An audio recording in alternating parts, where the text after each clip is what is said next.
sido manhãs muito prazerosas para todos nós e tenho certeza que essa experiência que o Calc oferece aos alunos de cursos de férias tem uma tendência de ampliar o conhecimento e de aprofundar aquilo que nós vemos na graduação.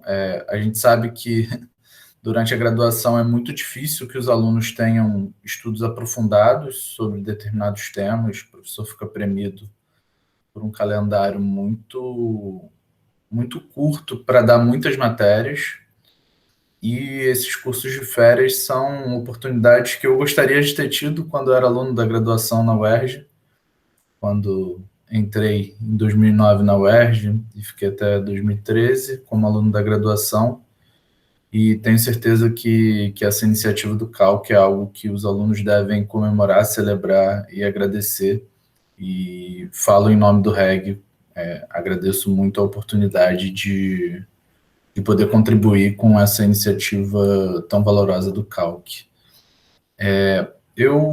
Minha ideia hoje é dar seguimento às aulas que vocês tiveram com os demais professores, para falar de um tema que é um tema bem espinhoso e difícil dentro do nosso direito administrativo e dentro da teoria da regulação, que é o tema do controle judicial das políticas regulatórias, das medidas regulatórias. Esse é um tema que é um tema que é muito estudado, não só no Brasil, mas no direito comparado, né? Quem gosta desse tema vai encontrar uma literatura muito vasta sobre o assunto, principalmente Estados Unidos e Europa, assim, vocês vão encontrar um número de artigos e livros escritos sobre o tema, porque a verdade é que o controle judicial da administração pública é um tema muito sensível, tanto sobre o aspecto de separação dos poderes, quanto em relação a questões da nossa própria democracia, qual é o papel do poder judiciário para deflagrar políticas públicas, políticas regulatórias. Então, de certa forma, esse é um tema que é muito caro e que vai, vamos dizer assim, fechar o estudo de vocês sobre teoria da regulação, que é o, vamos dizer assim, o passo final. Depois de tudo que vocês viram sobre desenhos de agências reguladoras, desenhos legais e institucionais dessas instituições, formas de se regular, como regular, por que regular, quando regular, regulação comportamental, alternativas regulatórias como autorregulação, corregulação, enfim. Vocês tiveram aulas muito ricas até o momento, e nós chegamos em uma situação que é a situação em que, eventualmente, essas medidas regulatórias chegam ao Poder Judiciário. Isso é um tema muito sensível que eu preparei uma pequena apresentação para vocês, mais para guiar o nosso caminho do que efetivamente para vocês ficarem lendo os slides. Confesso que não sou um grande entusiasta dos slides, mas eu acho que ajuda a facilitar a visualização dos alunos sobre o que estamos falando, e eventualmente para aqueles que estão assistindo no YouTube ou assistindo após a aula, também ajuda como um bom roteiro do que nós vimos ao longo da aula. Então, depois de falar isso tudo, em primeiro lugar eu queria me apresentar. Meu nome é Renato Toledo, eu sou um dos membros fundadores do UERJ-REG. Me formei na graduação na UERJ, a UERJ é minha verdadeira casa, assim, não poderia ter menos amor à UERJ do que o máximo que se pode ter. A UERJ é realmente um lugar excepcional. E voltei à UERJ no meu mestrado, me formei em Direito Público e agora sigo um novo caminho no doutorado que comecei esse semestre na USP.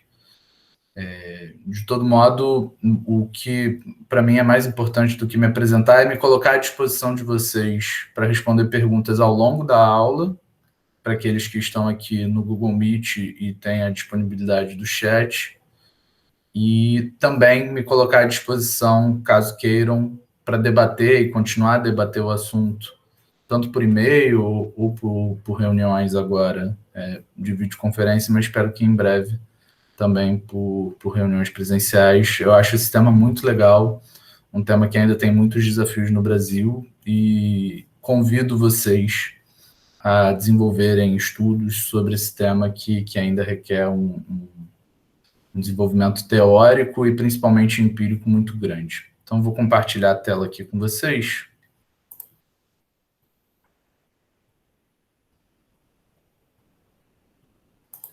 Deixa eu ver aqui como que funciona.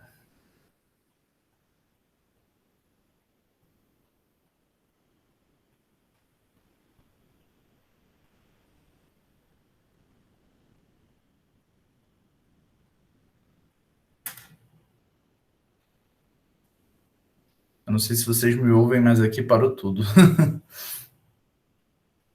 A gente está te ouvindo. Tá. Mas ainda não começou a compartilhar a tela. Travou tudo aqui. Vamos ver se vai andar. Mas ouvir uma voz já ajuda a me sentir menos desesperado por não precisar reiniciar tudo.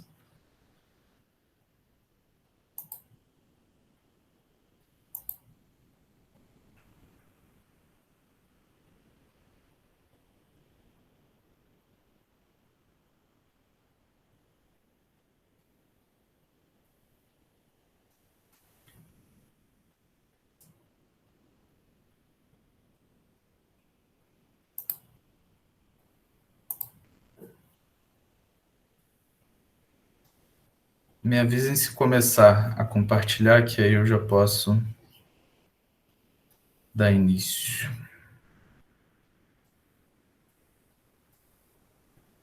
Foi, Renato. Maravilha. Bom, então, mais uma vez, bom dia.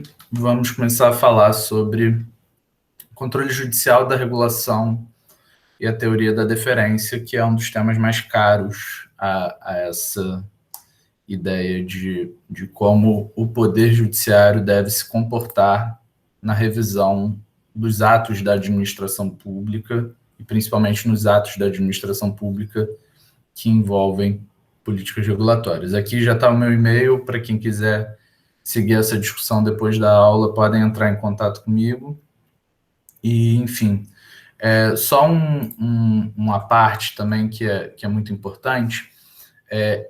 Quando a gente estuda controle da administração pública na cadeira de direito administrativo, nas aulas de direito administrativo, a gente tem um estudo muito amplo do controle da administração pública, né? A gente estuda diversos mecanismos pelos quais se exerce uma fiscalização e uma revisão da atividade administrativa, e isso em quaisquer esferas de poder, tanto no poder executivo, como no poder legislativo, como no poder judiciário. Hoje em dia, por exemplo, os principais noticiários que nós temos são da CPI, promovida pelo Senado Federal. Ali nós temos um controle da atividade da administração pública que não é exercida pelo Poder Judiciário, é exercido pelo Poder Legislativo no exercício de uma função atípica do Poder Legislativo, que é o de controle da administração pública por meio dessas comissões parlamentares de inquérito. E ao lado das três instituições clássicas, nós também temos controles que são exercidos por entidades que são consideradas constitucionalmente independentes, a exemplo do Ministério Público e do Tribunal de Contas da União. Dentro desse escopo amplo de controle, quando a gente estuda controle em direito administrativo, a gente vê também diversas formas de se controlar a administração pública. Então, ao lado desse controle que pode ser administrativo, legislativo ou judicial, a gente também estuda formas de controle prévio e de controle sucessivo da administração pública, controles por provocação, controles de ofício, controle interno, controle externo e controles de legalidade ou de mérito. Enfim, quando a gente estuda controle da administração pública, a gente estuda diferentes mecanismos e diferentes instituições que podem exercer o controle da administração pública. Na aula de amanhã, o professor Pedro Dionísio vai falar com vocês um pouco sobre controle administrativo, controle legislativo e o controle exercido por essas instituições independentes, exemplo dos tribunais de contas. Hoje o nosso enfoque é o controle judicial, que é um controle especificamente realizado pelo Poder Judiciário sobre a administração pública. E quando a gente fala de controle judicial, a gente tem que talvez dar um passo atrás para entender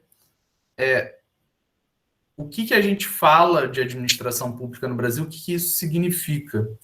Porque eu não sei se vocês vão lembrar, a nossa administração pública, o nosso direito administrativo, sendo mais direto, ele é todo construído com base... Todo construído seria um pouco forte dizer, mas o nosso direito administrativo, ele é construído com uma influência muito forte no direito administrativo criado na França.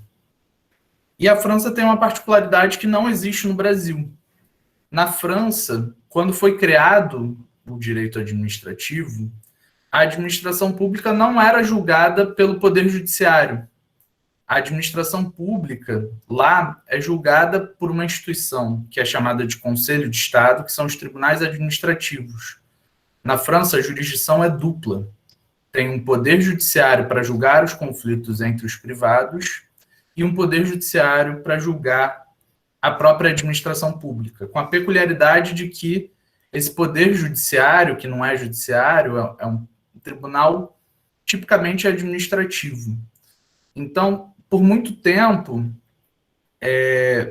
os estudos de direito administrativos que foram desenvolvidos no Brasil não se atentavam tanto a essa peculiaridade, sobretudo porque no Brasil, desde a nossa Constituição de 1891, com uma grande inspiração de Rui Barbosa, nós adotamos um modelo de jurisdição una, que é um modelo de judicial review importado dos Estados Unidos por Rui Barbosa, em que a administração pública é julgada pelos mesmos tribunais que julgam os litígios entre particulares. Então, um juiz que exerce uma carreira na magistratura, ele deve julgar tanto casos entre privados como casos envolvendo a administração pública, e isso revela uma particularidade que é muito diferente entre Brasil e França, que foi de onde nós nos inspiramos quanto aos principais institutos do nosso direito administrativo. Então, essas incongruências do nosso modelo de direito administrativo levaram a uma dificuldade muito grande de criação de bases teóricas sobre como o controle do Poder Judiciário deveria ser exercido sobre a administração pública. E nós temos uma particularidade na nossa Constituição, que é o princípio da inafastabilidade do controle jurisdicional. O que esse princípio diz? Ele diz que toda lesão ou ameaça de lesão a direito deve ser julgado pelo Poder Judiciário. Não se pode excluir da apreciação do Poder Judiciário qualquer lesão ou ameaça à lesão a direitos. Então, esse modelo de controle jurisdicional, aliado à ideia de inafastabilidade do controle jurisdicional previsto na Constituição, leva a um modelo em que, basicamente, e aí aliado a uma série de remédios e instrumentos judiciais que são previstos na nossa Constituição e na legislação, há uma possibilidade de controle muito amplo de qualquer ato da administração pública. Então, basicamente, qualquer conduta, qualquer atitude, qualquer atividade da administração pública pode ser levada ao Poder Judiciário. Mas qual é o problema que a gente enfrenta nessa situação?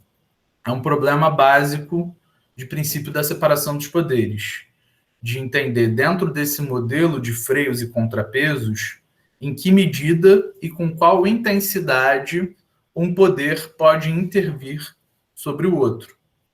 E aqui, quando a gente fala de controle judicial da administração pública, a gente tem um problema que é um problema que cada vez mais se coloca no debate do nosso dia a dia, que é em que medida o Poder Judiciário, no exercício da sua função jurisdicional, pode intervir nos atos e condutas da administração pública que são exercidos no bojo de uma função executiva, de uma função administrativa. Ou seja, em que medida o Poder Judiciário pode vir a efetivamente invalidar ou substituir uma decisão que foi tomada pelo Poder Executivo, pela administração pública, no exercício dessa função jurisdicional. Em que medida, ao fazer isso, o Poder Judiciário está transbordando dos seus poderes ou não?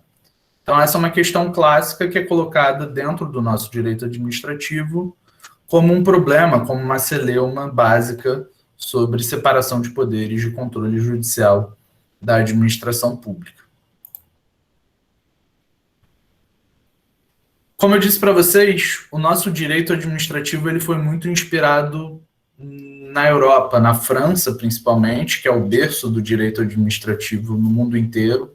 O direito administrativo, tal como nós entendemos hoje, é um direito administrativo que foi concebido tipicamente na França, mas que os países de tradição continental na Europa, sobretudo França, Alemanha e Itália, desenvolveram de formas, de caminhos parecidos, digamos assim. E, basicamente, as grandes discussões sobre controle judicial da administração pública no Brasil surgiram de debates que vêm tipicamente do direito italiano, que criou, dentro da sua teoria, as noções de controle de legalidade e controle de mérito administrativo. E essa foi basicamente o modelo que guiou as formas de concepção sobre a forma de intervenção do Poder Judiciário na atividade da administração pública. Então, nós vimos isso, vocês, os alunos que já estudaram Direito Administrativo 1, já viram que existe tanto um controle que é exercido sobre a legalidade da atuação da administração pública, que é um controle tipicamente jurídico, um controle tipicamente de análise se o ato administrativo, se a conduta da administração pública respeitou os preceitos legais, ou se, no caso, há alguma margem de discricionariedade para a administração atuar no caso concreto, ou seja, se o legislador conferiu à administração pública margens de oportunidade e conveniência para decidir, no caso concreto, a partir de elementos que são identificados naquele caso com o juízo que é feito pelo próprio administrador público e não pelo legislador. Por muito tempo, o desenvolvimento teórico no Brasil se dava com a noção de que o Poder Judiciário poderia fazer um controle de legalidade, ou seja, todas as questões jurídicas que são postas ao Poder Judiciário com regras legais expressamente previstas na legislação, poderiam ser objeto de controle pelo Poder Judiciário. Isso não seria uma interferência à atuação da administração pública, porque quando temos um problema de legalidade, a atuação da administração pública se daria por meio de atos vinculados, ou seja, de atos em que a administração pública necessariamente deve observar o resultado jurídico previsto em lei. No entanto, quando a lei conferisse margens de discricionariedade à administração pública, a decisão tomada pelo agente público seria uma decisão discricionária que representaria um espaço de mérito administrativo, um exercício de uma função típica da administração pública. E aí, nesse caso, o mérito administrativo, por uma teoria que era considerada uma teoria majoritária, principalmente quase todo o nosso século XX, o desenvolvimento teórico do nosso direito administrativo no século XX, esse mérito administrativo seria insindicável, ou seja, o Poder Judiciário não poderia substituir juízos discricionários promovidos pelo administrador público por um juízo que é feito pelo próprio juiz. Se o juiz anulasse, eventualmente, um ato discricionário e o substituísse por um juízo que entendesse próprio, o juiz deixaria de estar exercendo uma função jurisdicional e passaria a exercer uma função administrativa, o que, do ponto de vista da separação dos poderes, tal como concebido durante quase todo o século XX, essa postura judicial seria inadequada. Então, nós tínhamos uma separação, vamos dizer assim, binomial, uma separação dúplice entre as possibilidades de controle da atividade da administração pública. Dizia-se que o Poder Judiciário só exercia um controle de legalidade, mas não poderia exercer um controle sobre o mérito administrativo. E aí, ao longo do tempo, e aí nós pegamos principalmente a segunda metade do século XX, algumas teorias foram se desenvolvendo para ampliar a possibilidade de controle sobre atos discricionários. E aí, retomando um pouco com vocês aquilo que nós vemos em Direito Administrativo 1, todo ato administrativo é composto por alguns elementos que lhes são básicos, são requisitos. São basicamente competência, forma, objeto, motivo e finalidade. E aí, a compreensão sobre esses 5 elementos, que aí a gente até costuma pegar o vade-mecum e ter uma colinha lá na Lei da Ação Popular, que é a Lei 4717/64, essa lei, ela delimita os vícios do ato administrativo, e dentre esses vícios, nós temos tanto os vícios de desvio de finalidade, que é quando um ato, ainda que discricionário, se desvirtua das finalidades que são atribuídas à administração pública para perseguir um interesse público específico. Então, quando um ato administrativo é praticado por algum motivo que não seja republicano, para gerar algum favorecimento a alguém, a forma que se conduzia o controle dessa conduta se dava por meio da teoria do desvio de finalidade. E um outro elemento do ato administrativo que também foi objeto de desenvolvimentos teóricos, e aí já importados da França, para o controle da atividade da administração pública, foi a teoria dos motivos determinantes, que se dava sobre o controle dos motivos que levaram a administração a editar determinado ato administrativo. Então, se, por exemplo, se evidenciasse que as razões de fato que levaram a administração pública a aplicar uma multa a alguém inexistissem, seria possível controlar esse ato, ainda que ele fosse discricionário, de modo a invalidar a conduta da administração pública. Então, aos poucos, esse espaço de mérito administrativo, que era um espaço para exercício de competências discricionárias, de adoção de razões de conveniência e oportunidade, eles foram, aos poucos, sendo objetos passíveis de controle judicial, caso tanto os motivos determinantes da atuação da administração pública fossem considerados inválidos, ou se as finalidades que deveriam ser perseguidas pela administração pública não estivessem sendo, de fato, perseguidas em determinado ato administrativo. Então, nós temos os primeiros passos da possibilidade de controle dessa atividade discricionária da administração pública. Eis que sobrevém a Constituição de 88, e como vocês sabem muito bem, nossa casa, a UERJ, ela é, vamos dizer assim, o berço de muitos estudos relacionados ao tema.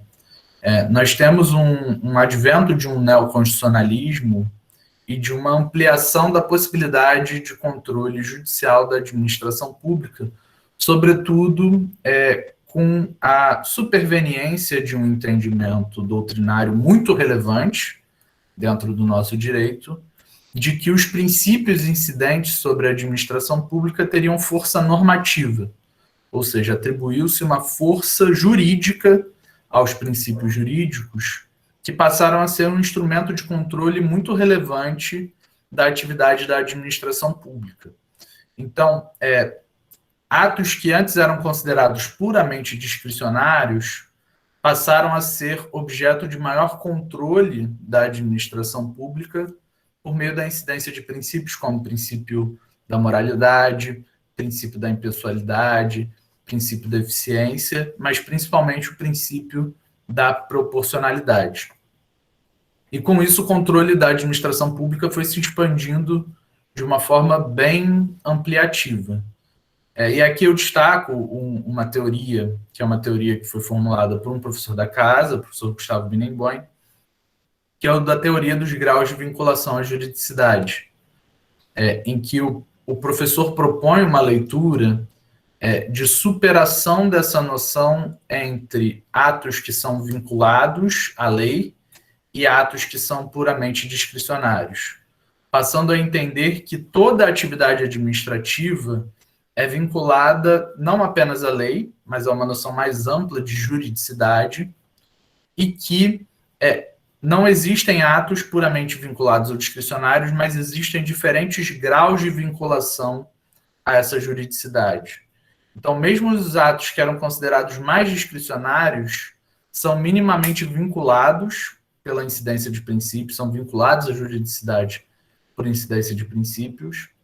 Os atos que eram considerados plenamente vinculados são os atos com alto grau de vinculação à juridicidade, e que ainda existiria uma faixa intermediária em que a administração pública aplicaria conceitos jurídicos indeterminados previstos no ordenamento jurídico, e que esses conceitos jurídicos indeterminados são objetos de interpretação jurídica. Então, existiriam zonas de certeza positiva e negativa e zonas de penumbra sobre a interpretação jurídica desses conceitos jurídicos indeterminados, e a depender da correição dessa forma de interpretação, o Poder Judiciário poderia ser mais ou menos incisivo no controle da atuação da administração pública.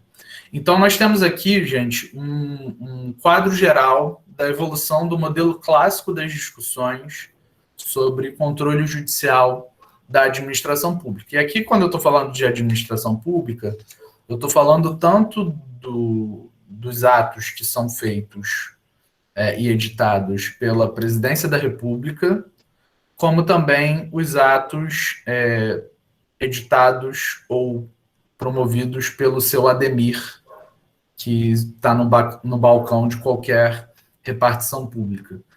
Esse é um modelo, vejam, um modelo muito amplo, que compreende tanto os atos que são praticados pela maior autoridade dentro da estrutura da administração pública brasileira, como pelos atos que são praticados por agentes públicos que são chamados de agentes públicos de linha de frente, dos agentes públicos de balcão. É um modelo muito amplo, que tem discussões muito profícuas, mas que a tendência que nós encontramos hoje no Brasil é uma tendência de hipercontrole da administração pública, uma tendência de um ativismo judicial muito grande e a existência de instrumentos jurídicos muito relevantes e muito ampliativos quanto a essa possibilidade de controle judicial da administração pública e de intervenção do Poder Judiciário nas escolhas que são feitas pela administração pública. Evidentemente, gente, na nossa cultura jurídica, esses instrumentos são de enorme relevância e tiveram um papel importantíssimo na tentativa de criar uma cultura em que a administração pública efetivamente respeite direitos. Essa interpretação contextual é muito importante, porque, de certa forma, essa noção de ampliação do controle da administração pública foi objeto de muitas críticas, e muitas críticas que são válidas. Mas é necessário reconhecer a importância que esse movimento teve de possibilitar que direitos fossem tutelados pelo Poder Judiciário quando eles não eram plenamente observados pela administração pública. Essa noção de mérito administrativo que era adotado pela administração pública muitas vezes serviu de escudo para impedir que o Poder Judiciário pudesse intervir em situações de flagrante antijuridicidade, e o desenvolvimento teórico que ampliou a possibilidade de controle da administração pública foi muito relevante para a criação de uma cultura de uma administração pública respeitadora de direitos. E é um caminho que a gente ainda tem que percorrer. Só que qual é o problema de aplicar toda essa teoria de controle judicial da administração pública, de hipercontrole judicial da administração pública, quando nós falamos especificamente da atividade regulatória? E aqui eu quero dar um passo atrás com vocês, para a gente tentar entender o que eu estou falando quando eu falo em atividade regulatória, o que eu falo de regulação. Porque muitas vezes nós entendemos atividade regulatória por um prisma muito reduzido. E aqui, o que eu quero demonstrar para vocês é que regulação não é necessariamente aquilo que vem de uma agência reguladora. Com certeza os professores falaram isso para vocês nas últimas aulas, mas eu quero reforçar isso com vocês. Regulação não é necessariamente um ato que é produzido por uma agência reguladora. E aqui eu falo principalmente porque nós temos uma peculiaridade muito curiosa, que é de que nós temos uma lei de agências reguladoras, vocês viram isso, a Lei 13.848 de 2019, e essa lei tem a peculiaridade de elencar quais são as agências reguladoras que estão submetidas à lei das agências reguladoras, que é uma excrescência, é uma loucura. Mas, basicamente, nós temos 11 agências reguladoras no Brasil, com a curiosidade de que todas são agência nacional de alguma coisa. Então, assim, nós temos uma concepção, do ponto de vista legislativo, muito reduzida sobre o que é uma agência reguladora e, ao mesmo tempo, a gente convive com uma série de instituições, e vocês viram isso nas outras aulas, que são capacitadas para produzir regulações que, eventualmente, conformam a forma como a sociedade deve agir, tanto do ponto de vista econômico como do ponto de vista social. Então, por exemplo, o IBAMA tem uma série de regras do ponto de vista ambiental e ele não é considerado uma agência reguladora. Mas o que o IBAMA está produzindo é regulação.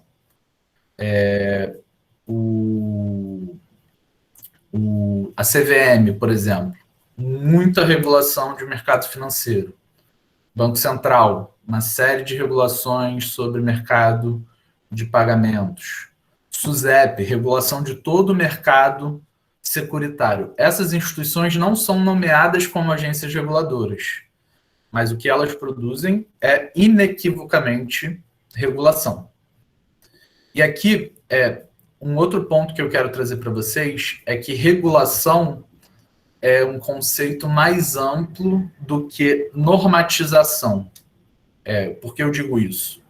Quando a gente fala da função regulatória, a gente fala mais do que simplesmente a edição de atos de conteúdo geral e abstrato, por meio da criação de regulamentos no âmbito dessas entidades administrativas.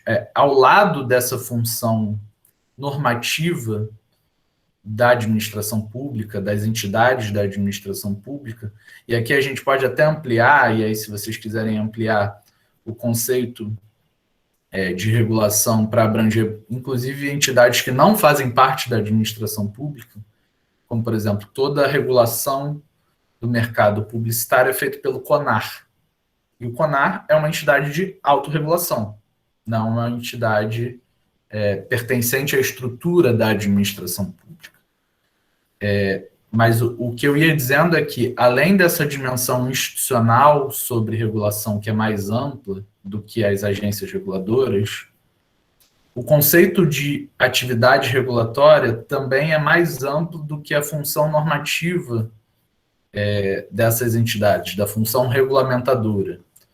Ao lado dessa função normativa, nós temos também uma função judicante, uma função de resolução de casos concretos, daquilo que vocês estudaram dentro de poder de polícia, o ciclo do poder de polícia, que o professor Gustavo Inemboim amplia para trazer uma noção de ciclo regulatório, ao lado da atividade de ordenação, que é uma atividade típica de regulação, nós temos também atos de consentimento, que é a de licenciamento, de autorização, de expedições de alvarás. Nós temos atividades de fiscalização e atividades de sancionamento e de resolução de casos concretos, que também são objeto da atividade regulatória e que, por muitas vezes, também envolvem alguma espécie de controle judicial da administração pública. Eu diria, inclusive, que de boa parte dos estudos empíricos que são feitos em relação ao controle judicial da administração pública, e aqui eu não digo nem só no Brasil, mas também nos Estados Unidos e na Europa, boa parte do controle exercido pelo Poder Judiciário sobre a atividade regulatória não se dá no bojo de uma atividade normativa, de regulação como regulamento, mas sim nessa atividade que é judicante, nessa atividade que é de resolução de um caso concreto em que é editado um ato administrativo no fim de um processo administrativo.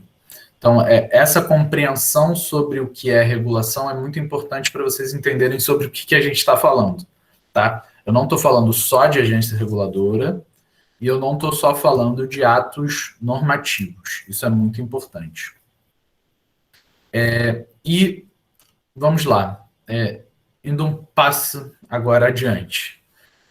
Tudo aquilo que eu falei com vocês sobre controle judicial da administração pública, ele tem um problema muito específico quando nós estamos falando de um controle de uma atividade regulatória. E por que eu digo isso, né? Vocês viram lá com as professoras Ana Miguel, Ana Calil, que as agências reguladoras elas foram criadas com um propósito específico, mas agora aqui falando não só de agências reguladoras, quando você cria uma autarquia especializada, quando você cria um órgão especializado, vou dar um exemplo para vocês, por que a gente não pode falar só de agências reguladoras. A Agência Nacional, a Autoridade Nacional de Proteção de Dados, ela sequer é uma autarquia, ela é um órgão que faz parte da administração pública direta. E é um dos órgãos que talvez seja um dos mais relevantes hoje na regulação da proteção de dados. É uma autoridade importantíssima dentro do nosso direito nacional que não tem um desenho institucional de uma agência reguladora. Mas, de todo modo, a legislação prevê que a Autoridade Nacional de Proteção de Dados é um órgão com autonomia. Uma jabuticaba, quase que um ornitorrinco, uma quimera, enfim. Mas pensando no modelo clássico das agências reguladoras para que a gente possa situar o nosso problema. Essas agências foram criadas com um desenho muito específico, de autonomia reforçada, de expertise técnica, de colocar um corpo de agentes que são dotados de expertise para resolver problemas técnicos específicos. Ela tem um poder decisório que é insulado do processo jurídico, os dirigentes têm mandatos específicos. Ela tem, em tese, uma autonomia financeira, uma autonomia orçamentária, que permite que essas instituições ajam de forma independente.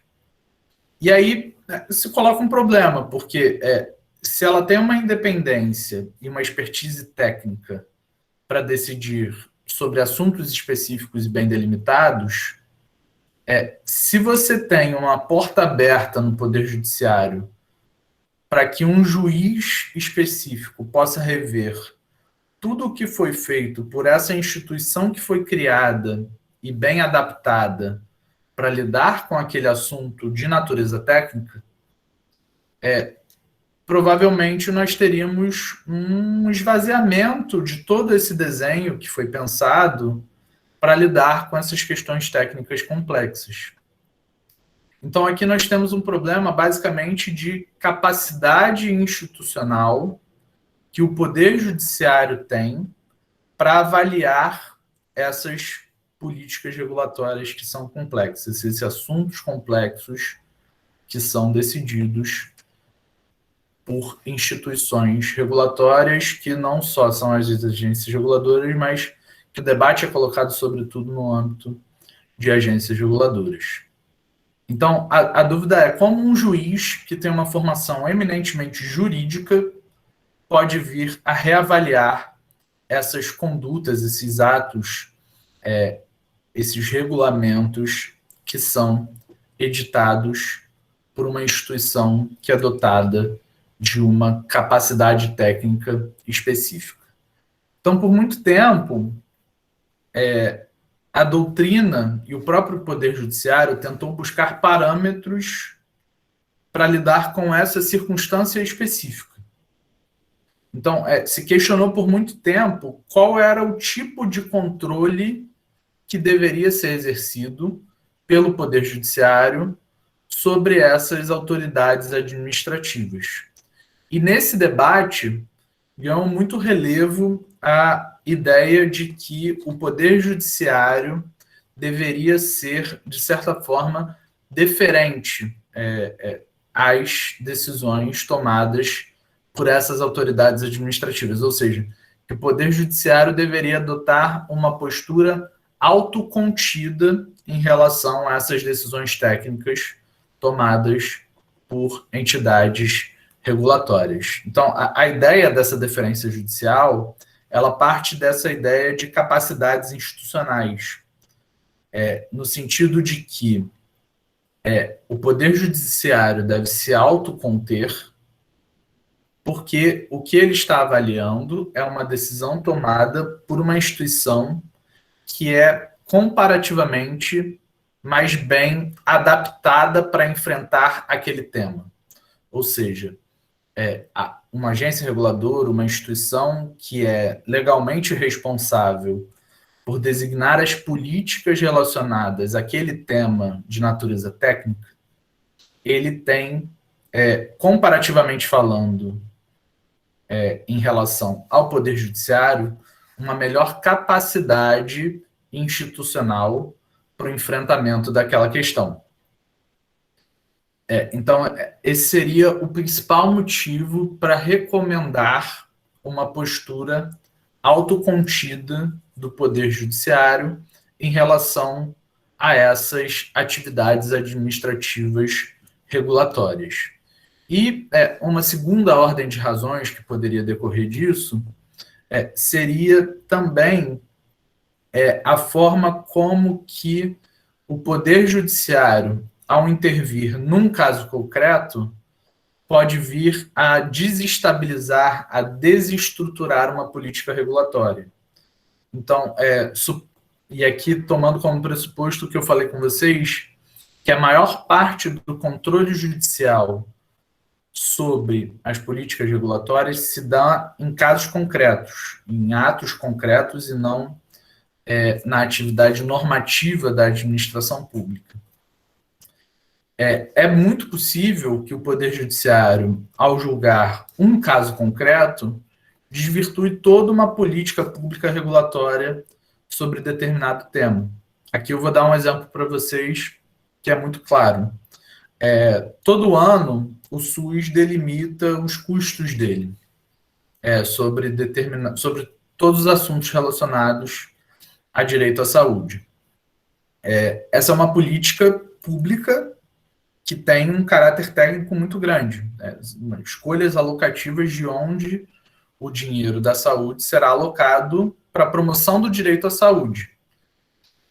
E nós temos aqui no Brasil, sobretudo, muitos casos de intervenção judicial para fornecimento de medicamentos, muitas vezes medicamentos muito caros, que requerem uma realocação dos recursos que o SUS tinha pensado para as políticas de saúde, para promover um direito subjetivo, que é assegurado na Constituição, a uma pessoa em um caso concreto. Eu não estou dizendo aqui que o Poder Judiciário está fazendo certo ou errado ao conceder um medicamento a determinada pessoa. Mas a única circunstância que eu posso dar certeza a vocês é que quando o Poder Judiciário faz isso, ele inequivocamente está desestruturando a política regulatória que foi pensada para o setor de saúde.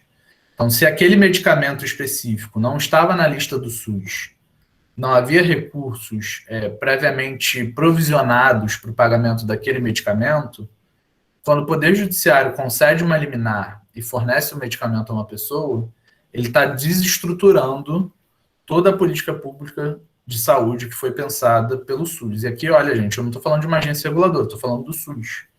Mas ainda assim, há um elemento técnico que foi analisado pelo SUS sobre onde alocar os recursos públicos que são escassos.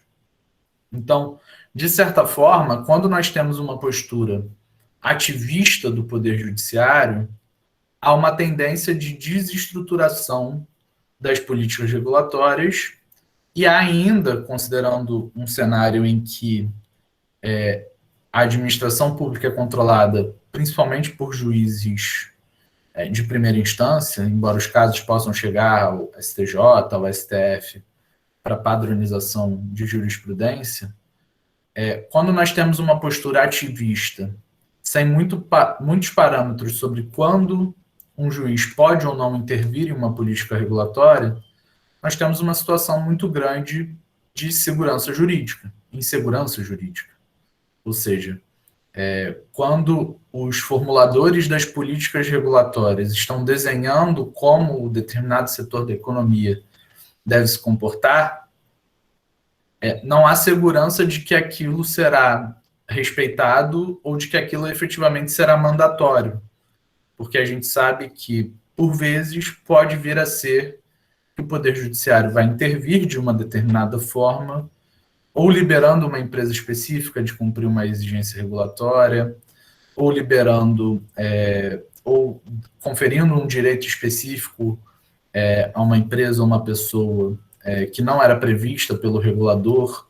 Então, a possibilidade, a insegurança jurídica que é gerada por uma postura ativista do Poder Judiciário acaba criando, vamos dizer assim, minando a atividade do regulador. O regulador não vai ter segurança de que aquela decisão técnica que ele está tomando vai ser efetivamente respeitada. Então, por todos esses motivos,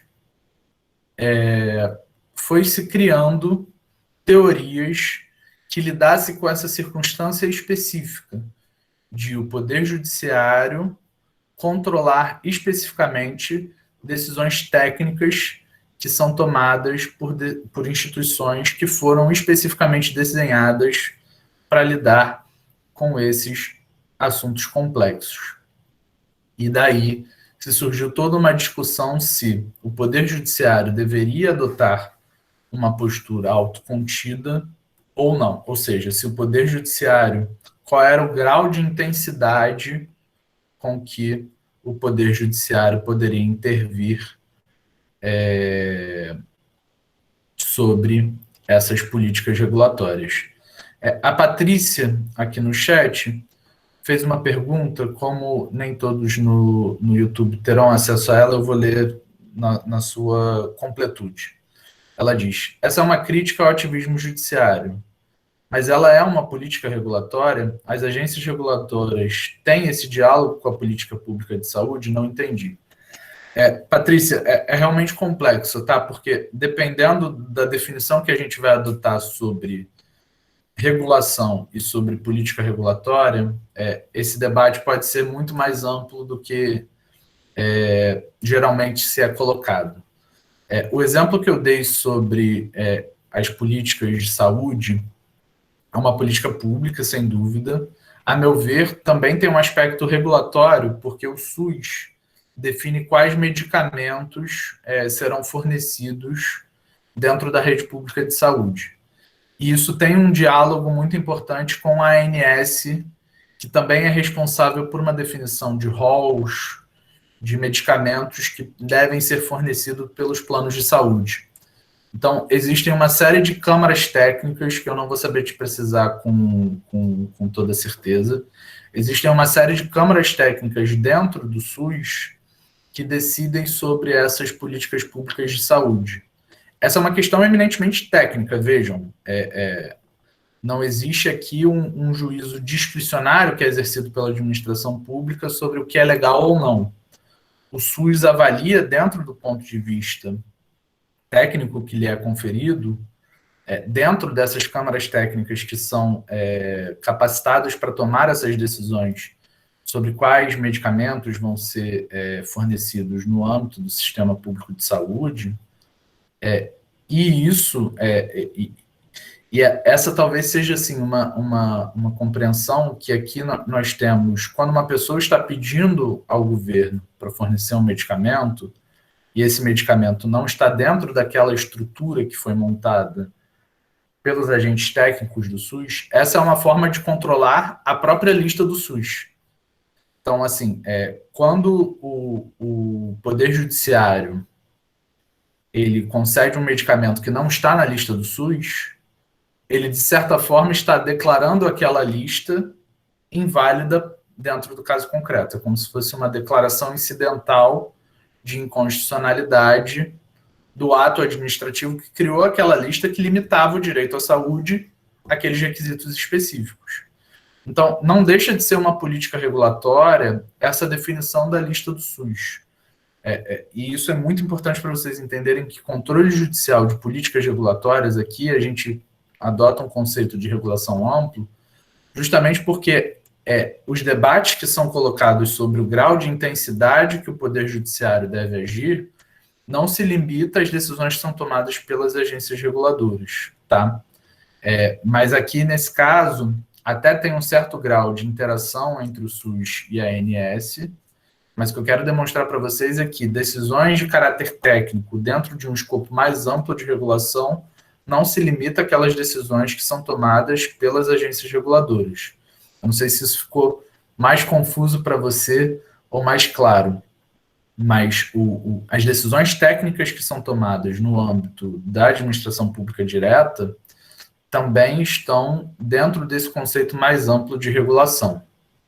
É só para vocês entenderem que essas discussões que são colocadas, elas não se limitam às agências reguladoras. Sobre a forma do controle judicial que é exercido sobre a atividade regulatória, elas não se limitam às agências reguladoras.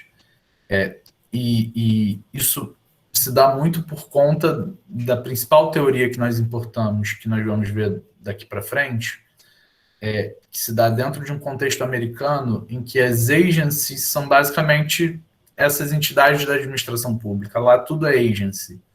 E aí nós importamos um modelo de agência reguladora e nós chamamos só algumas instituições de agência reguladora. Então lá, por exemplo, Secretaria de Assuntos sobre Direito do Consumidor. É uma agency, então o debate sobre teoria da deferência se aplica a ele. Administração tributária, administração aduaneira, tudo isso do ponto de vista do controle judicial das políticas regulatórias é adotado um conceito mais amplo do que se limitar ao escopo das agências reguladoras. Se vocês preferirem, eu posso limitar esse debate às agências reguladoras porque ela vai servir da mesma forma. Mas eu acho muito importante dizer para vocês que esses debates que são colocados sobre controle judicial da regulação não é um debate que se limita às agências reguladoras. Então, não sei, Patrícia, se você conseguiu entender o propósito do que eu falei, e por muitas vezes, isso é importante, essas críticas ao ativismo judiciário no controle da administração pública se sobrepõem, na verdade, é a mesma discussão do que o ativismo judiciário do controle que é exercido sobre essas políticas regulatórias. Tudo vai depender do conceito de regulação que você vai adotar. Então, não sei se ficou claro para você, Patrícia. Bom, se você puder responder no chat depois, ou se preferir depois me mandar um e-mail, tá entendido, tá ótimo. Então, o que eu queria colocar para vocês aqui é que quando nós estamos falando de regulação, o debate ele é um pouco mais profundo do que o panorama que eu apresentei para vocês antes sobre controle da atividade da administração pública, que poderia ser desde um ato de remoção de um servidor público de uma localidade para outra, até um decreto editado pelo presidente da República. Aqui nós temos uma situação muito específica, que é colocada que, o conteúdo da decisão tomada por essas entidades é um conteúdo que, pelo menos em tese, tem um caráter técnico, que geralmente o Poder Judiciário não tem uma capacidade institucional para enfrentar, é uma questão complexa, e que essa decisão foi tomada por uma instituição que, pelo menos em tese, tem um desenho que foi mais bem delimitado para o enfrentamento desse tema. E aí, até que ponto é conveniente, até que ponto é interessante, até que ponto é relevante que o Poder Judiciário venha intervir nessas decisões que são tomadas por essas entidades. E aí eu trago para vocês, vamos dizer assim, os dois desenvolvimentos teóricos que mais influenciaram o nosso direito brasileiro e que tem algumas nuances que são muito importantes para a compreensão sobre essa forma que o Poder Judiciário deve intervir na atividade da administração pública, nessa tomada de decisões técnicas complexas, sobretudo promovidas por meio de agências reguladoras. Como eu disse para vocês, aquelas discussões sobre controle de legalidade, controle de mérito administrativo, elas foram importadas, transplantadas no Brasil, sobretudo por uma influência muito grande do direito italiano. Se vocês pegarem, por exemplo, um dos livros mais célebres sobre o controle da administração pública, é um livro de um juiz que era muito importante na década de 50 para frente, que é o Miguel Seabra Fagundes, que ele escreveu esse livro aqui, deixa eu ver se eu consigo tirar eu não vou tentar botar na minha cara. Infelizmente, o borrão não vai permitir que vocês vejam. Mas é um livro que é o controle dos atos administrativos pelo Poder Judiciário.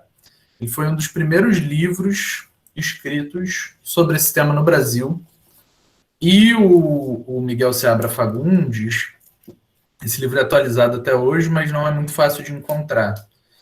Mas o Miguel Seabra Fagundes, se vocês forem pegar a parte que ele fala sobre vícios do ato administrativo, sobre controle, ele cita muito os autores italianos e também os autores franceses na linha do que eu falei com vocês sobre teoria dos motivos determinantes, vícios do ato administrativo, enfim. Mas eu nem lembro porque eu ia citar para falar do direito italiano. O direito italiano também evoluiu muito para enfrentar essas situações delicadas. Por quê? Porque na Itália nós também temos Conselho de Estado, que nem na França, então é uma jurisdição dupla.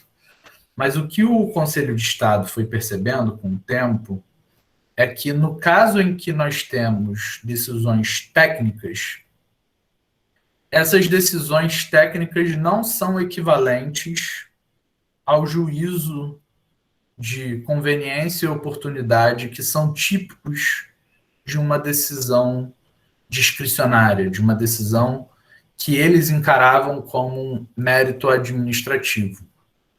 Por quê? Porque quando você adota uma decisão discricionária, você está basicamente ponderando valores. Você está julgando no caso concreto, adotando uma postura administrativa no caso concreto, a partir dos elementos que foram trazidos, traduzindo-se numa decisão final que ponderou interesses. Mas no caso de avaliações técnicas complexas, esse juízo discricionário não é um juízo político, meramente político. Ele é um juízo técnico muito relevante que está premido por critérios basicamente científicos, por critérios técnicos, que, de certa forma, limitam o espaço de decisão da administração pública. E aí, nesse caso, forum ambiente, eu não sei como se fala em italiano, mas eu estaria que é assim. Em 2001, o Conselho de Estado italiano criou uma terceira categoria dentro dessa discussão sobre controle de legalidade e controle do mérito administrativo, adotando estándares específicos em relação ao controle exercido sobre essas decisões técnicas realizadas pela administração pública. Então, o controle que antes era super deferente a essas decisões que representavam decisões discricionárias de mérito administrativo, passam a ser objeto de um controle específico no caso de avaliações técnicas complexas. Então, a solução do direito americano foi criar uma terceira categoria em que haveria um controle que, ainda que seja deferente, então a solução que o direito italiano encontrou foi aplicar uma postura deferente, uma postura de não invasão do poder judiciário às avaliações técnicas complexas realizadas pela administração pública, salvo quando se percebesse que esses juízos técnicos tivessem algum vício. Então, a solução do direito italiano foi criar uma terceira categoria para identificar qual postura deveria ser adotada pelo Poder Judiciário em casos que envolvessem avaliações técnicas complexas. E um segundo panorama que foi muito influenciador na forma como o direito brasileiro se comporta nas decisões da administração pública, e que talvez seja a principal teoria sobre controle judicial das políticas regulatórias no mundo inteiro, que influencia ordenamentos jurídicos no mundo inteiro, é o que se chama no direito americano de doutrina Chevron, que é uma orientação geral de postura de autocontenção do Poder Judiciário em relação às decisões técnicas que são tomadas pelas agências americanas. E aí eu repito para vocês, agência lá não é o conceito que a gente adota de agência aqui. Aqui a agência reguladora, repito, são as 11 agências que a lei federal diz e algumas agências estaduais e municipais que são criadas por leis estaduais e municipais. O direito americano, gente, o direito americano não existia nem direito administrativo, tá? Até muito tempo, o direito americano influenciado pelo direito inglês não tinha uma noção de administração pública que nem a gente tem aqui, uma noção de direito administrativo, de um direito incidente sobre a atividade da administração pública, mas, sobretudo, depois do New Deal, né, lá na década de 30, foram criando muitas entidades da administração pública, que lá se dá o nome de agência, que eram responsáveis pela delimitação de diversos aspectos sociais e econômicos da sociedade americana, né? Quem gosta de estudar história e aí gosta de direito administrativo, essa época no direito americano é super interessante como que o crescimento das funções estatais foi levado à necessidade de criação de instituições públicas específicas para delimitar como esses direitos seriam reconhecidos para a sociedade. E crescendo-se o número de agências, crescendo-se o número de regulações, cresceram-se o número de litígios. Em 1946, nos Estados Unidos, foi criada a Lei de Processos Administrativos, que é basicamente, vamos dizer assim, a Bíblia do direito administrativo nos Estados Unidos. É de lá que se extraem as principais diretrizes para a compreensão do direito administrativo americano. E eis que, em 1984, um caso relacionado a direito ambiental, da Secretaria de Direito Ambiental, um caso envolvendo direito à poluição, em que uma empresa chamada Chevron ajuiza uma ação para que o Poder Judiciário invalidasse essa medida ambiental, e daí se criou o célebre caso que até hoje é adotado nos Estados Unidos, que é chamado de doutrina Chevron, que é extraída desse caso específico, do caso Chevron, que foi definido pela Suprema Corte Americana, que eu vou explicar para vocês o que seria essa deferência em duas etapas, que ao longo do tempo ela foi sendo, vamos dizer assim, revisitada e reorientada, e tendo um dos casos mais importantes, que é o caso Mead, em 2001, que é uma discussão sobre quando, na verdade, o judiciário deve ser deferente ou não, ou, vamos dizer assim, se a teoria da deferência deveria ser aplicada naquele caso ou não. Mas então vamos lá. Vou comentar um pouco com vocês sobre esse caso da doutrina Chevron, que tem muita influência sobre os principais desenvolvimentos teóricos aqui no Brasil. O que esse caso Chevron delimitou? E que é considerado, vamos dizer assim, um modelo clássico de recomendação de uma postura diferente do Poder Judiciário em relação às decisões técnicas que são tomadas por entidades responsáveis pela regulação. Então, de acordo com essa doutrina, essa postura deferente deveria ser avaliada em duas etapas, dois passos. O primeiro passo seria definir se aquela questão que é levada ao Poder Judiciário, se ela é uma questão que tem algum objeto de controvérsia na lei. Ou seja, se a lei traria uma resposta clara e evidente para aquela situação que foi levada ao Poder Judiciário ou não, ou se a lei traz alguma ambiguidade, se a lei traz alguma zona de incerteza em relação à resposta que se deveria dar para aquele caso concreto que foi levado ao Poder Judiciário. Nesse primeiro passo, nós temos duas respostas.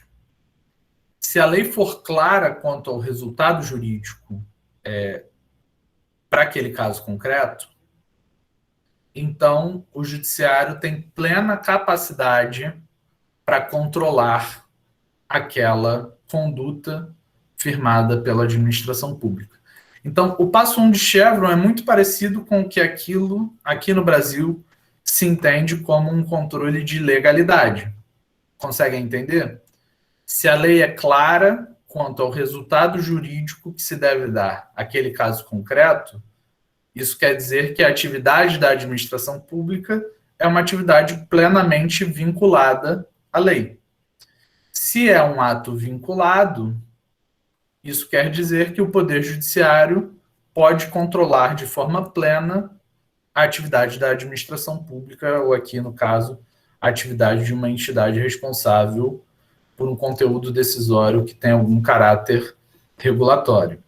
Então, de acordo com esse passo 1 da doutrina Chevron, a primeira coisa que deve ser avaliada é se a lei traz ou não uma resposta clara. Ou seja, adaptando isso aos nossos conceitos do direito administrativo brasileiro, o primeiro passo é avaliar se é uma questão de legalidade estrita ou se é uma questão de juridicidade mais ampla, de interpretação. Sendo a legislação ambígua ou silente sobre a questão que é trazida a juízo, nós vamos para o passo 2. E é no passo 2 que se entende pela aplicação da teoria da deferência.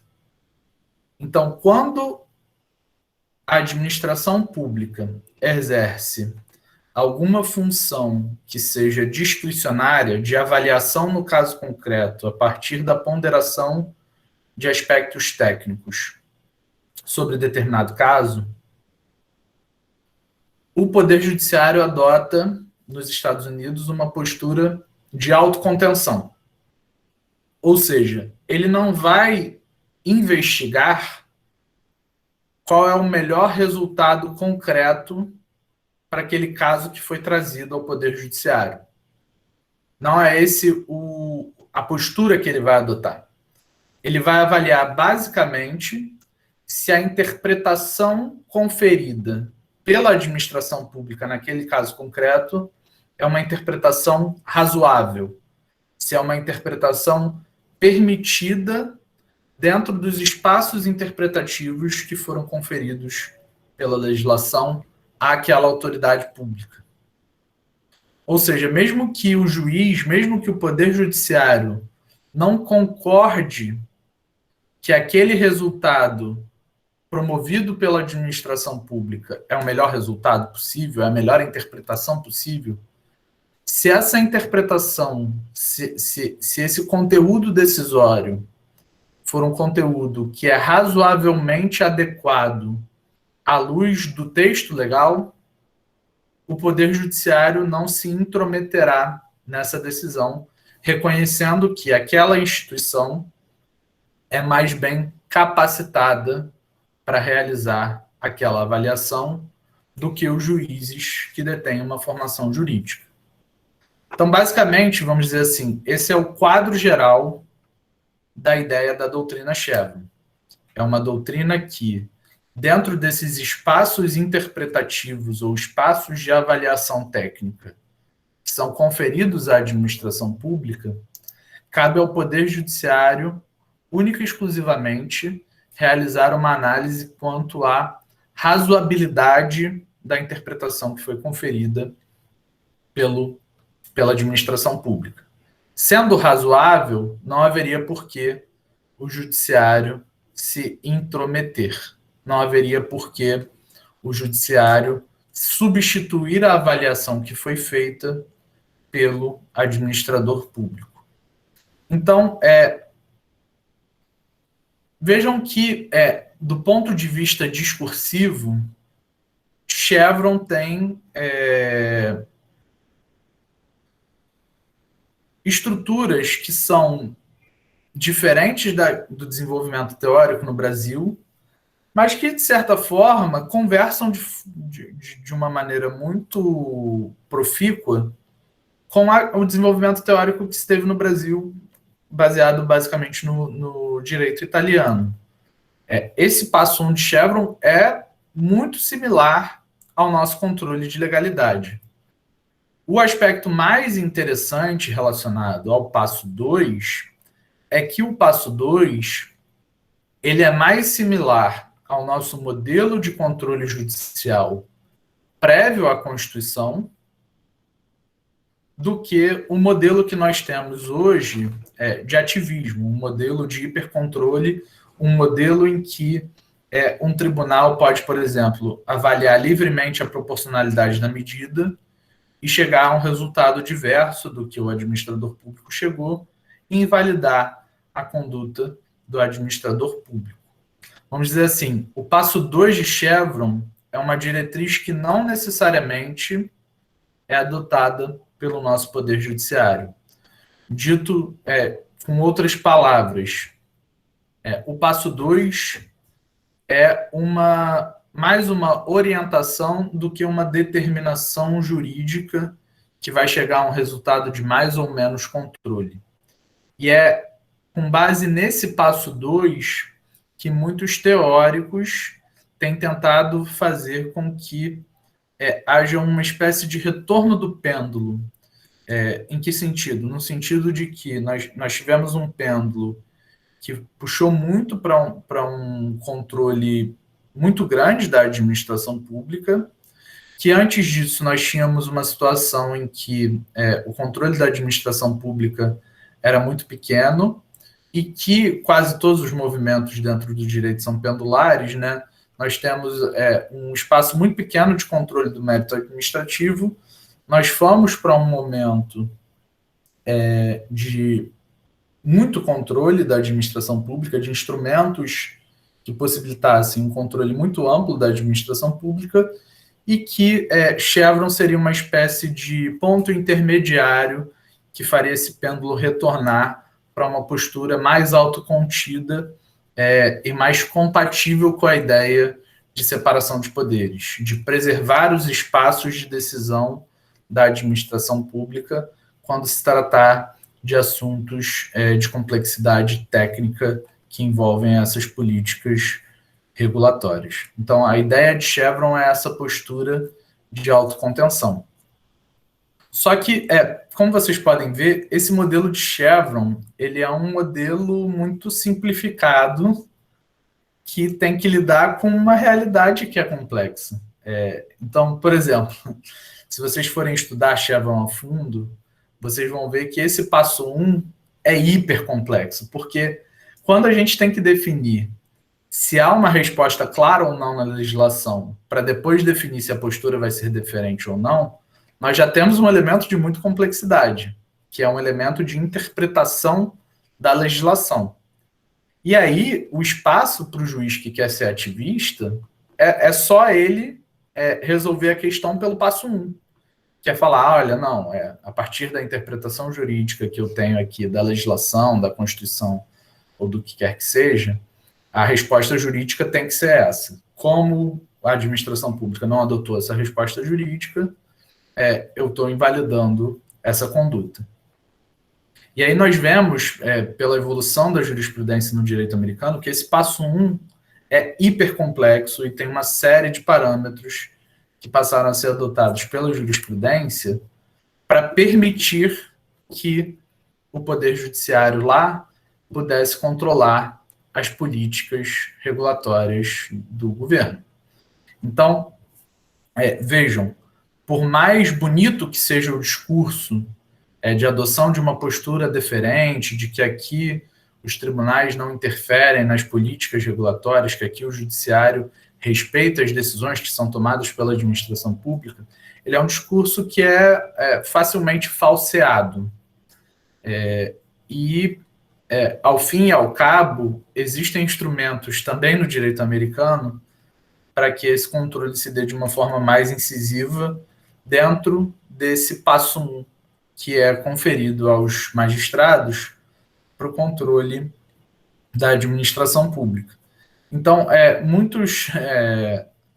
aqui, por exemplo, no Brasil, muitas medidas regulatórias são invalidadas a pretexto de ser um controle de legalidade, quando, na verdade, o juízo que é realizado pelo Poder Judiciário nada mais é do que um juízo discricionário que substitui o juízo que é feito pelo poder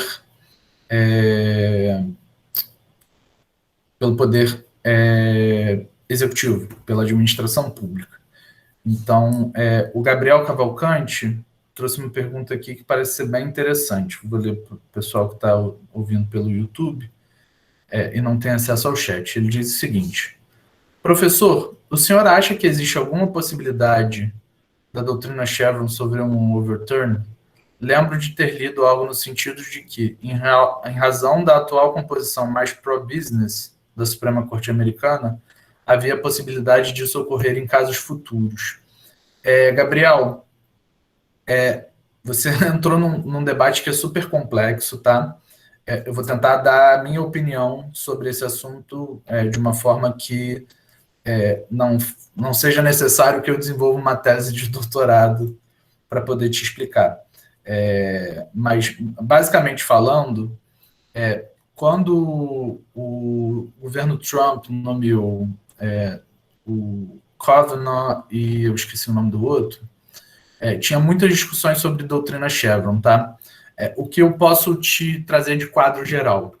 Um é que Chevron ele não foi superado, mas Chevron já foi muitíssimo, vamos dizer assim, diminuído. A importância de Chevron dentro da jurisprudência americana. Muitas pessoas ainda falam em Chevron, mas o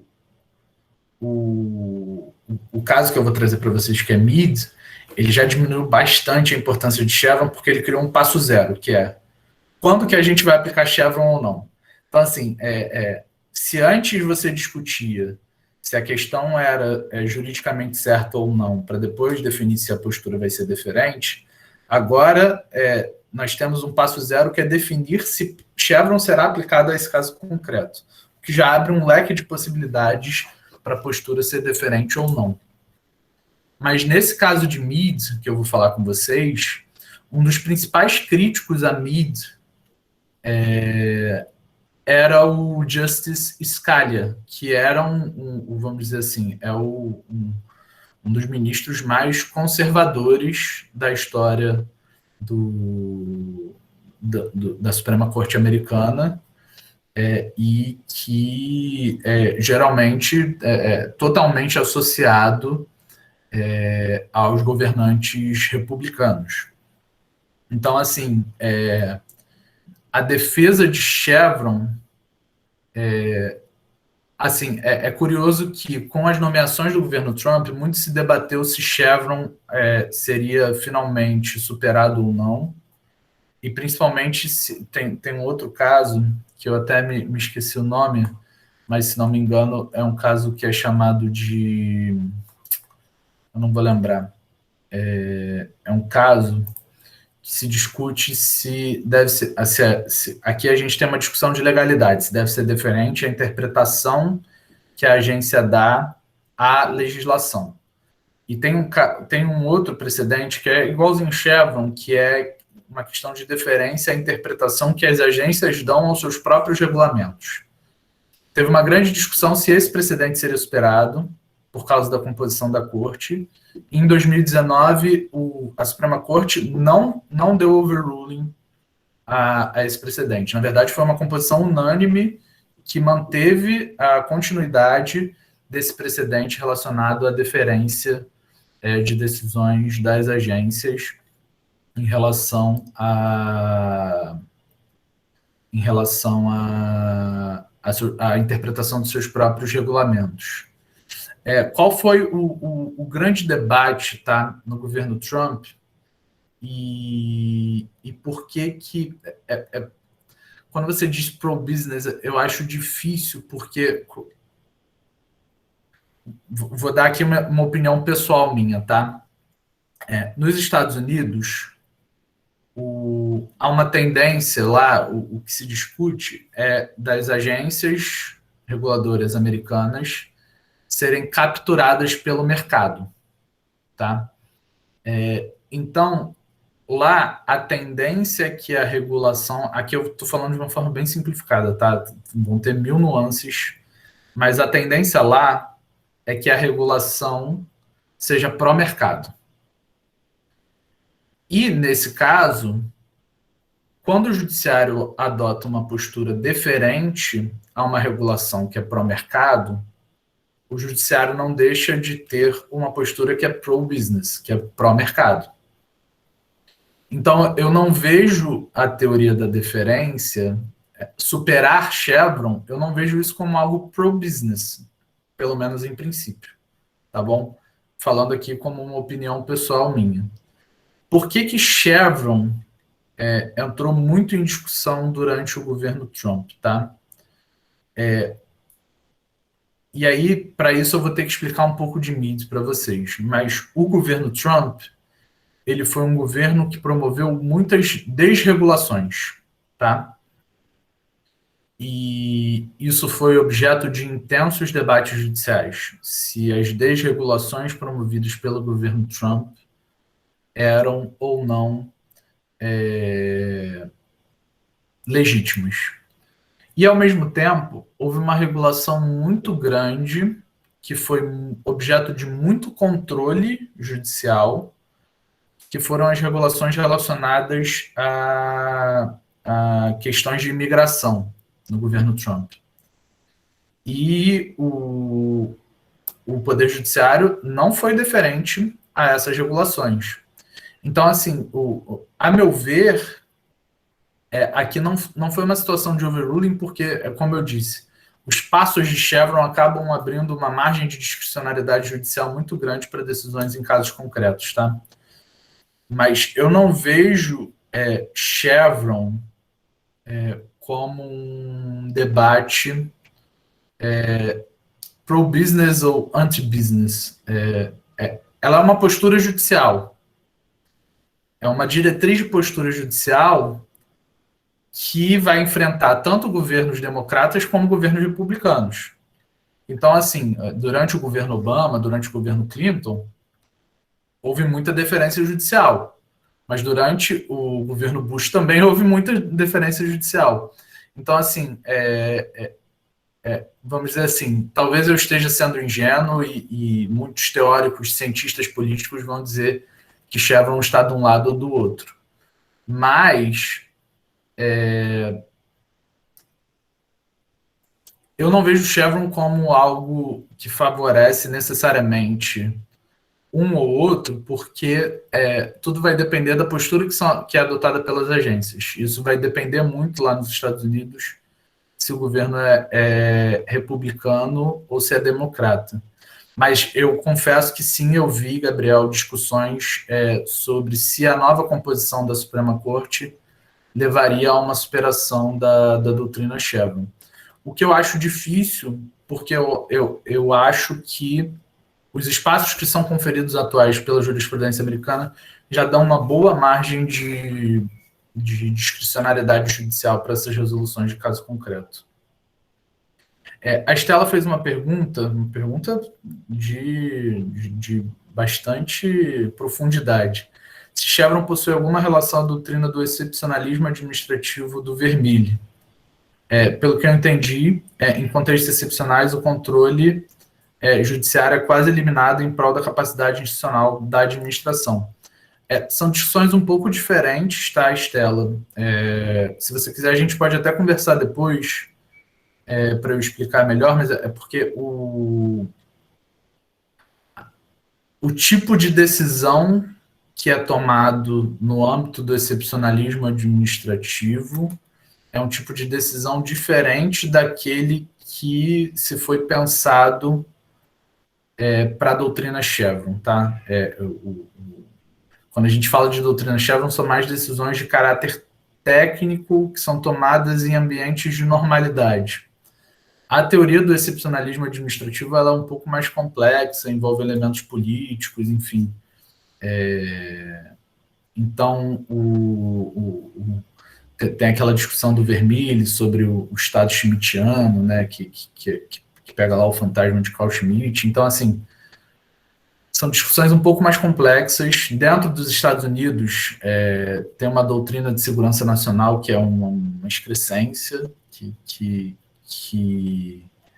impede, de certa forma, um controle judicial de políticas relacionadas à segurança nacional que não estão incluídas nesse debate de Chevron, tá?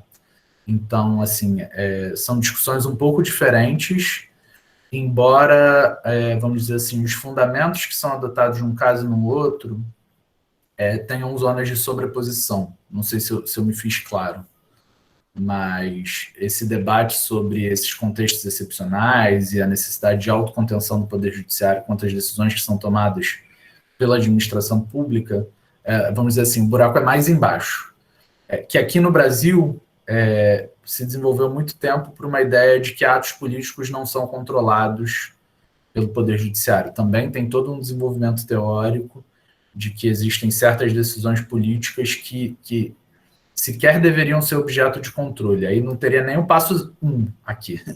É um passo anterior dizendo que isso sequer é passível de sindicabilidade perante o Poder Judiciário.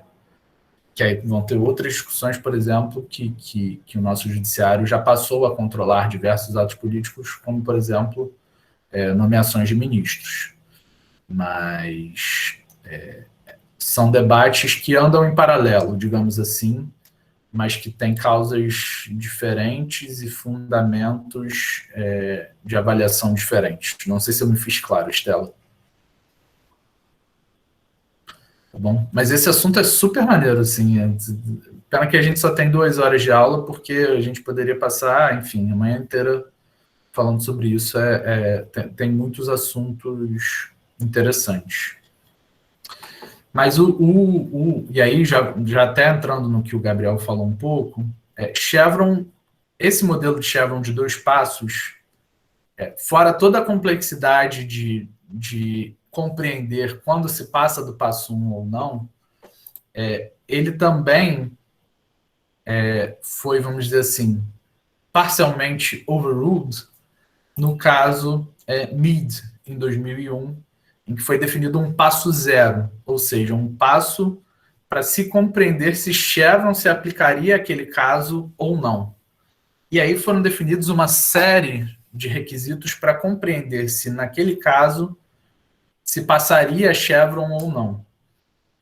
E aí, enfim, foram delimitados tantos requisitos que são tão abertos que, para se chegar a uma postura diferente ou não do Poder Judiciário, na verdade, a zona de discricionariedade judicial que é conferida aos juízes é ainda muito ampla, embora, e esse é um ganho que se tem muito grande em relação aos Estados Unidos e ao Brasil, lá os parâmetros são claros e há uma metodologia.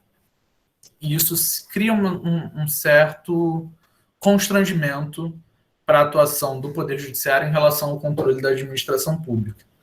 Mas em relação... dentro desse modelo teórico, é plenamente possível você ter um judiciário que seja ativista. Conseguem compreender? A questão é, qual é a diretriz? E isso é importante. Ter uma diretriz de deferência acaba criando um certo espaço em que os poderes judiciários, os magistrados, eles são treinados juridicamente a terem uma postura deferente, a de não tentar se substituir aos juízos que são feitos pela administração pública quando eles parecerem razoáveis. Mas o que Meade fez, e tem um precedente posterior a Meade que cria esses parâmetros, é basicamente definir nesse passo 0 para entender se Chevron vai ser aplicado a partir da natureza holística da questão jurídica, da importância jurídica daquela questão, para compreender se a agência que está sendo controlada detém a expertise realmente para definir sobre aquela questão. Se aquela questão é importante ou não, veja a abertura do parâmetro, né? Se a implementação da questão jurídica é uma questão complexa ou não, e se a agência reguladora deu aquela mesma questão ao longo do tempo alguma orientação que foi sendo seguida ao longo desse tempo. Então, o que Meade fez foi criar um passo 0 que levou o Poder Judiciário a adotar ou não uma postura deferente, seguindo alguns outros critérios que não só um controle de legalidade, ou seja, o passo 1, que era definir se a lei tem um resultado jurídico claro para esse caso concreto, e aí, em seguida, saber se a decisão foi razoável ou não, passa a ser incrustada com outros elementos que são muito relevantes para compreender se o judiciário deve adotar ou não uma postura deferente. E aí, a doutrina costuma identificar que a evolução de Chevron levou a outros tipos de análise que envolvem saber se a questão jurídica que está sendo enfrentada é sensível ou não, o que aqui no Brasil a gente pode colocar como se o julgamento envolve direitos fundamentais, se envolve em direitos humanos, talvez o judiciário não possa ser tão deferente à administração pública, talvez seja necessário, para dar uma postura protetiva a esses direitos, uma atuação mais incisiva do Poder Judiciário. E aí nós voltamos ao problema do ativismo, sobretudo no contexto brasileiro, em que nossa Constituição é extremamente analítica. Esse segundo ponto aqui talvez seja o mais relevante, que é a análise do procedimento.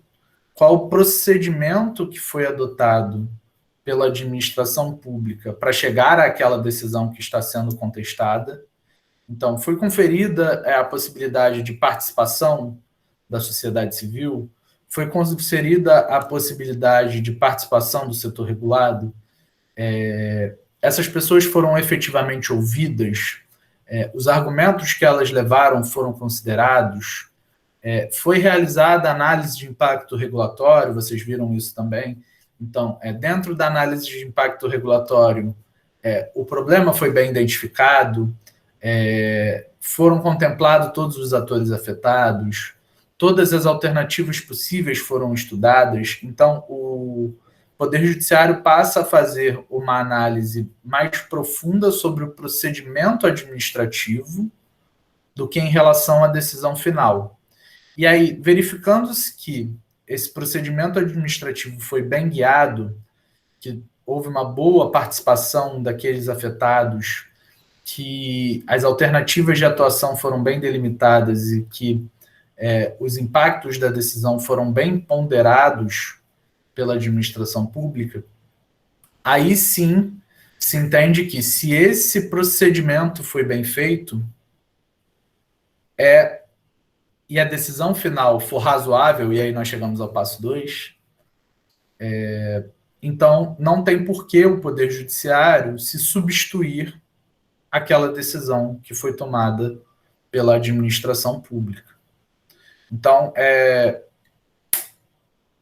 aqui nós temos uma análise que acaba recaindo muito sobre o procedimento. E aqui, quando eu disse para vocês, isso pode envolver tanto a atuação normativa da administração pública.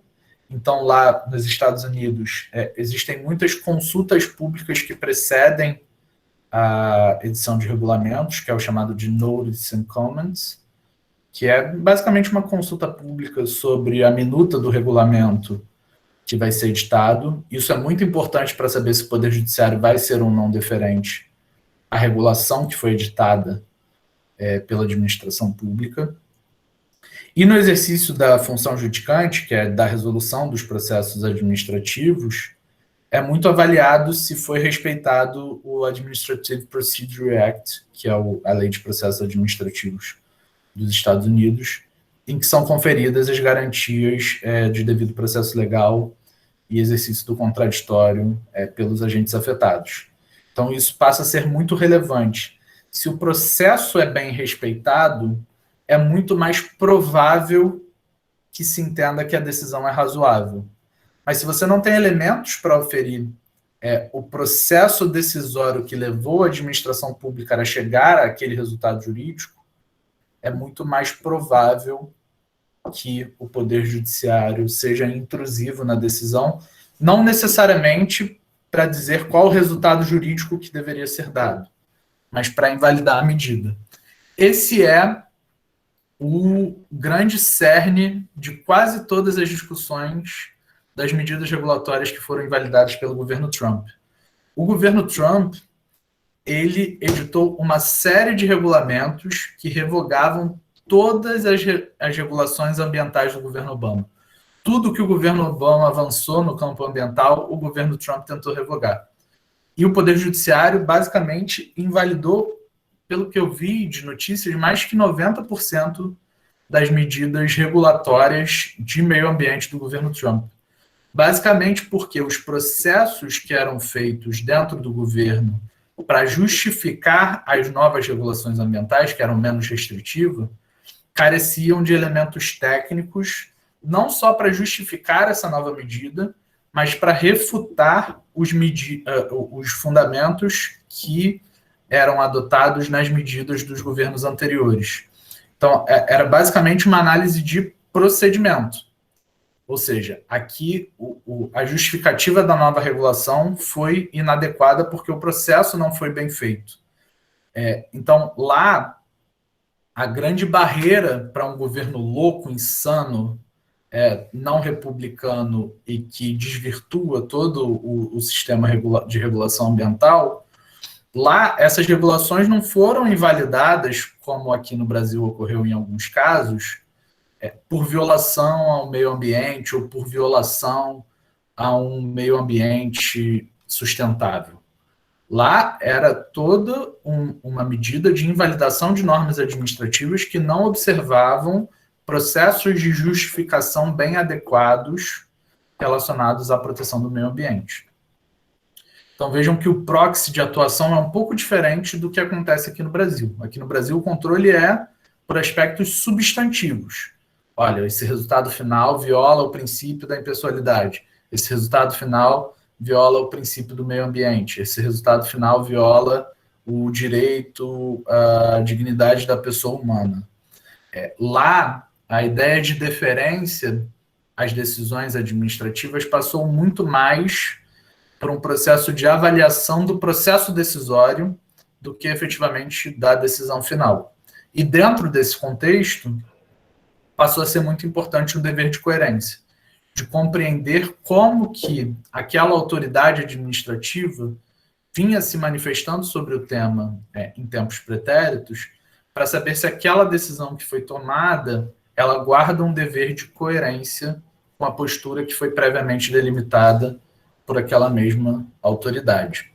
Então vejam que é um quadro de atuação judicial que é um pouco diferente daquela adotada no Brasil, mas que trazem algumas diretrizes interessantes sobre o conteúdo que é controlado pelo Poder Judiciário da administração pública. E vejam, a qualidade do processo decisório nos Estados Unidos é muito mais, vamos dizer assim, procedimentalizada do que no Brasil, muito por conta de como o Poder Judiciário interfere nessas questões. Lá os processos decisórios são muito bem documentados, porque se não forem, a medida será invalidada pelo Poder Judiciário. Ou a postura do Poder Judiciário vai ser mais intrusiva. Então, como forma de se blindar para que o Poder Judiciário não interfira na forma como as entidades regulatórias estão atuando, elas passam a ter um processo administrativo que é muito mais sólido, que é muito mais bem documentado, que tem uma qualidade muito grande. Então, isso acaba demonstrando como que talvez o Poder Judiciário tenha mais um papel pedagógico sobre como a qualidade da regulação deve ser feita, do que efetivamente se substituir aos juízos discricionários de discricionariedade técnica que são realizados pela administração pública. O Rodrigo Pena trouxe aqui uma pergunta que parece ser interessante também, vou ler para vocês. Renato, na análise de procedimento, cabe a avaliação do judiciário das conclusões que se chegou nas etapas, conclusões da IR, de consulta pública, etc., e se elas foram seguidas na tomada de decisão, ou apenas mais uma verificação pro forma, se essas etapas ocorreram de forma efetiva? Essas conclusões não vinculam o administrador, mas podem embasar uma eventual invalidação judicial? A coisa fica mais complexa quando há interesses conflitantes, né? Por exemplo, interesses de consumidores em oposição a interesses de concessionários. Com certeza, Rodrigo. Nos Estados Unidos, sim, eles não é uma avaliação pro forma, tipo, foi observada a etapa de identificação dos atores afetados, foram avaliadas alternativas. Eu sei que lá é o que eles chamam de hard look doctrine, que no procedimento, o escrutínio é pesado. Então, se, por exemplo, um ator afetado pela regulação não foi identificado, saco. Um fundamento que um agente indicou na consulta pública sobre uma possível consequência da regulação que não foi contemplada na análise de impacto, saco. Lá, o juízo realizado sobre o procedimento, ele é mais pesado, sim, não é um controle pro forma. Evidentemente, isso vai variar de juiz para juiz, mas a premissa que se adota lá é que o escrutínio do procedimento ele é muito mais pesado do que em relação à decisão final. E tem, inclusive, um precedente, que é um precedente do início dos anos 2000, dizendo que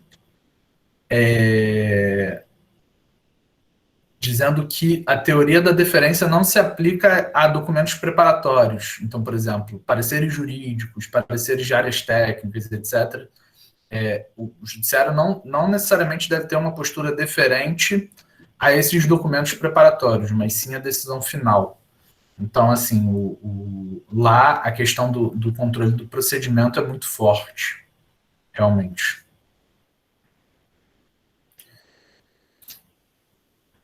Esse tema é muito legal, tá, Rodrigo? Acho que se você tem interesse, e sobretudo quando a gente tem... Regulações são complexas, geralmente envolvem interesses conflitantes. É muito difícil que uma regulação convirja somente para interesses que beneficiem a todos. Geralmente são feitas escolhas trágicas.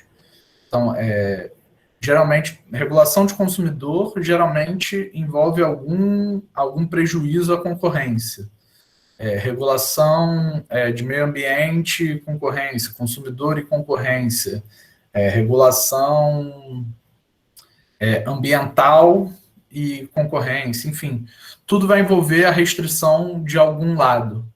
E é por isso que é importante que esses elementos sejam avaliados, e se a gente tem uma instituição com expertise técnica para avaliar isso, é que ela efetivamente faça essa avaliação, porque se chegar no judiciário com tudo com invoices mal feitas, cabe ao judiciário exigir que ao menos esse processo administrativo tenha sido bem guiado para ter certeza que a expertise técnica foi efetivamente exercida nesse caso concreto. Tudo bem? E aí, gente, eu vou passar aqui apenas para indicar para vocês que esse debate sobre a doutrina Chevron não é banal. Tá? O Supremo Tribunal Federal, num caso envolvendo a Anvisa, já aplicou a doutrina Chevron no Brasil, dizendo que o judiciário deve ter uma postura deferente às decisões da administração pública. Tem um caso envolvendo a Ancine, que essa teoria da deferência também é desenvolvida, sobretudo pelos ministros Luiz Fux e Rosa Weber. Tá? Tem votos muito interessantes desses ministros em relação à teoria da deferência. E tem um artigo muito importante, gente, do professor Eduardo Jordão, que ele defende que o artigo 22 da Lei de Introdução às Normas do Direito Brasileiro seria um fundamento jurídico para que a administração pública adote uma postura deferente às decisões técnicas tomadas pela administração pública. Esse dispositivo diz: na interpretação de normas sobre gestão pública, serão considerados os obstáculos e as dificuldades reais do gestor e as exigências das políticas públicas a seu cargo, sem prejuízo dos direitos dos administrados. E aí, em decisão sobre a regularidade de conduta ou validade de ato, contrato, ajuste, processo ou norma administrativa, serão consideradas as circunstâncias práticas que houverem imposto, limitado ou condicionado a atuação do agente. Aqui, o professor Eduardo Jordão faz uma leitura de que não basta ao Poder Judiciário rever e se substituir em relação às decisões técnicas que são tomadas, sem levar em consideração, para validade do ato, as questões de complexidade técnica que foram enfrentadas no caso concreto pelo administrador público. Então fica aí para vocês essa orientação doutrinária. Tem um artigo que foi publicado na Revista de Direito Administrativo sobre um tema. E, como vocês podem perceber, toda essa discussão de ativismo judicial que a gente debate de Supremo Tribunal Federal em relação a diversos assuntos, né, sobre como o Poder Judiciário passa a se imiscuir na política, né, uma judicialização muito grande da política, esse tema respinga muito nas políticas regulatórias. Então, volta e meia você vê, por exemplo, decisões que invalidam reajustes feitos pela ANEEL em conta de luz. Enfim, são tantos os assuntos, a gente viu tanta coisa na pandemia que eu até queria trazer um caso para reflexão de vocês. Antes disso, vou falar muito rápido de estudos empíricos para a gente não perder o tempo. Os estudos empíricos que já foram realizados no Brasil, eles mostram uma tendência muito grande de deferência, tá, do judiciário às agências reguladoras. O CNJ fez uma pesquisa pegando processos judiciais entre 94 e 2010 e viu que 80% dos casos tiveram seu mérito julgado em favor das agências. Um estudo da FGV, que eu tive a oportunidade de contribuir, mostrou que os casos individuais que chegam no Supremo por meio de recurso extraordinário, na maioria dos casos, o Supremo nem vê, ou seja, ele entende que não tem uma questão jurídica sensível constitucional. E nos casos que ele vê, nos poucos casos, menos de 3%, ele adota uma postura muito deferente à agência reguladora.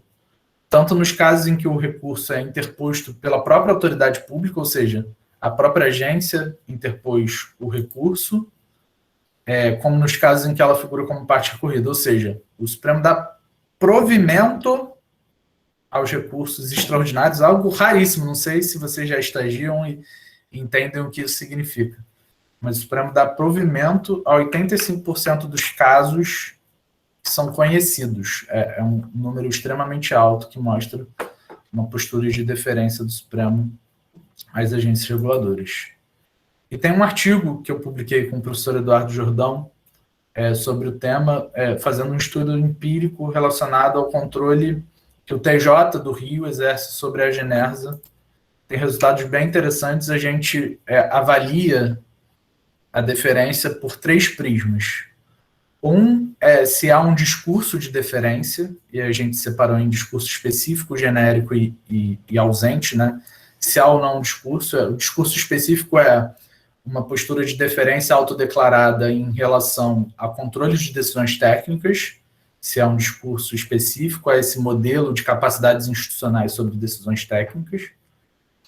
O discurso genérico é um discurso de separação dos poderes, de não intrusão do Poder Judiciário sobre a administração pública, e a gente vê que o discurso de deferência ocorre em quase metade dos casos.